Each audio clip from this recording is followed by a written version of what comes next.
Program penyusunan ketahanan pangan dan hewani ini adalah salah satu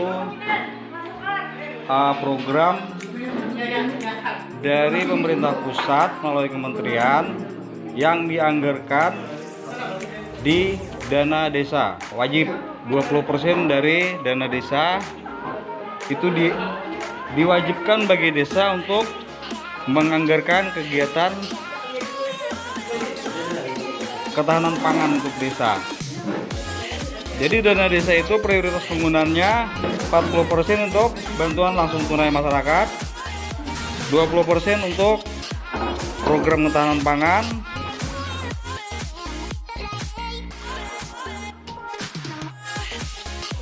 hingga 32% untuk bidang pemberdayaan, peningkatan kapasitas, kelompok-kelompok, organisasi di desa, kelembagaan.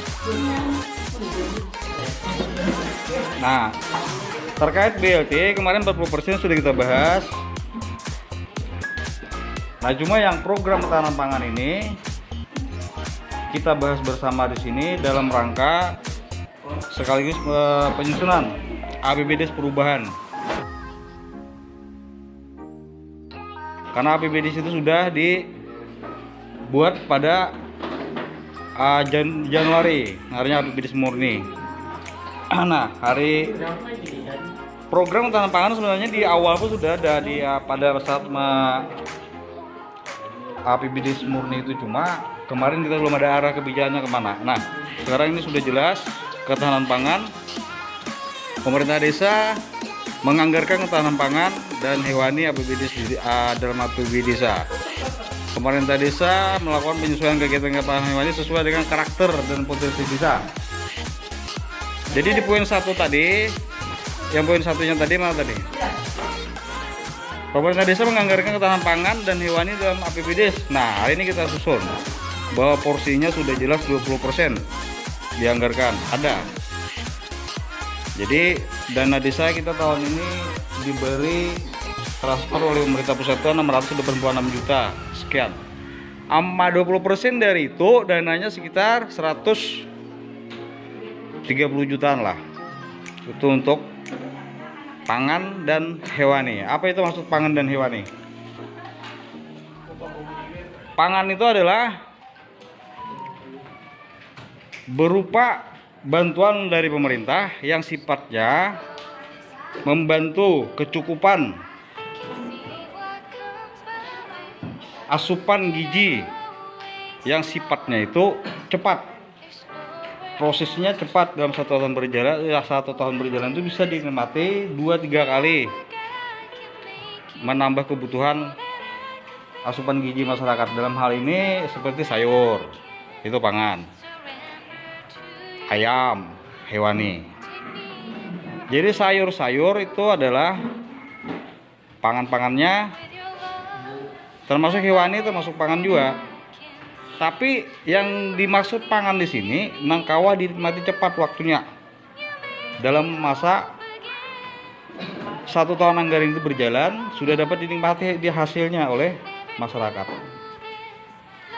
Jadi pangan dengan BLT itu sebenarnya sama aja. Tujuannya memberi masyarakat, cuma BLT dalam bentuk duit, pangan dalam bentuk pengelolaan sebuah kegiatan. Jadi masyarakat disuruh mengelola kegiatan. Pian hendak bertanaman apa? Sayur. Hendak bakabun kan mau ke rumah? Boleh. Hendak beternak ayam? Boleh. Ayam berapa umurnya kalau dimakan? Hah? Berapa? 40 hari. Nah, artinya kan masuk pangan hewani nang menjadi asupan gizi bagi masyarakat nang kawa dinikmati dalam jangka waktu setahun itu paling kali 3 kali 4 kali bisa dinikmati. Itu masuk program ini. Jangan kita hendak beternak sapi. Nah, habis tahun anggaran sapinya belum kenal. Tapi kalau sapi sifatnya penggemukan boleh. Jadi di ketahanan pangan ini prioritas dana desa itu 20% itu 2 kegiatan komoditas nang di suruh tadi, pangan dan hewaninya tadi. Pangan itu tadi terkait dengan hal-hal nang sayur mayur, hewani masuk dalam ternak, bebek boleh, itik, ayam. Tapi makanya tadi menyesuaikan dengan potensi menurut kita begadon sapi kan cocok. Tapi kalau untuk penggemukan bisa, tapi waktunya pulang ke lawasan.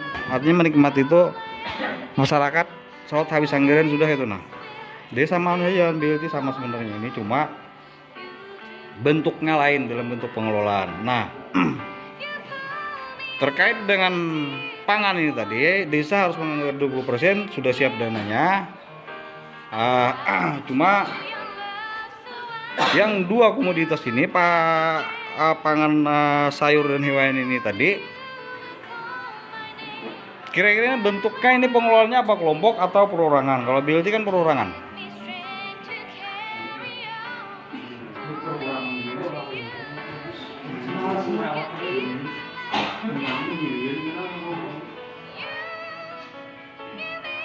Tapi ini prosesnya lah tetap, artinya dana desa 40% untuk BLT, 20% untuk pangan, 8% untuk parahan kopi, itu sama.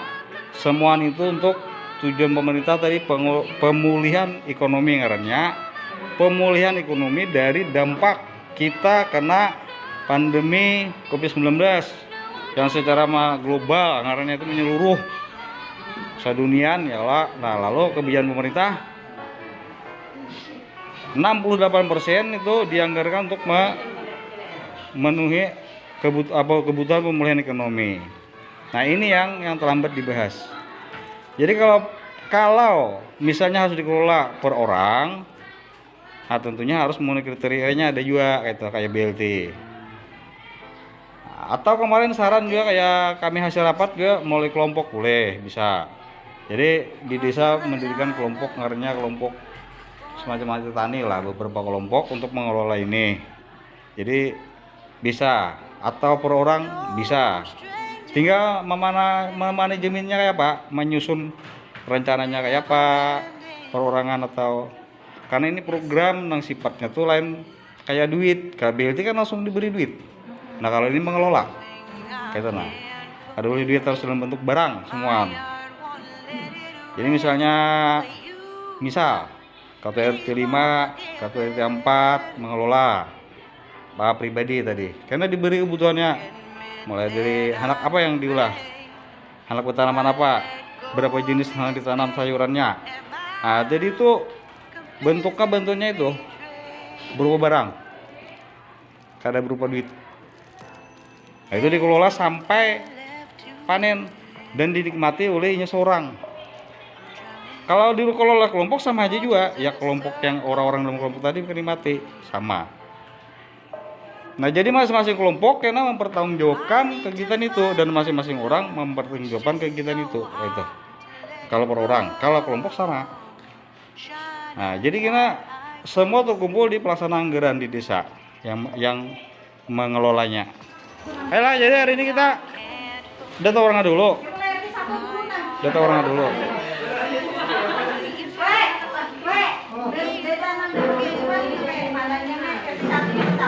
Itu makanya tadi perbandingannya tadi supaya kau membanding.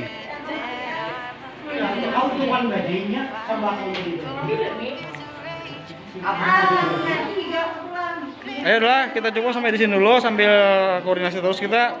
Assalamualaikum warahmatullahi wabarakatuh.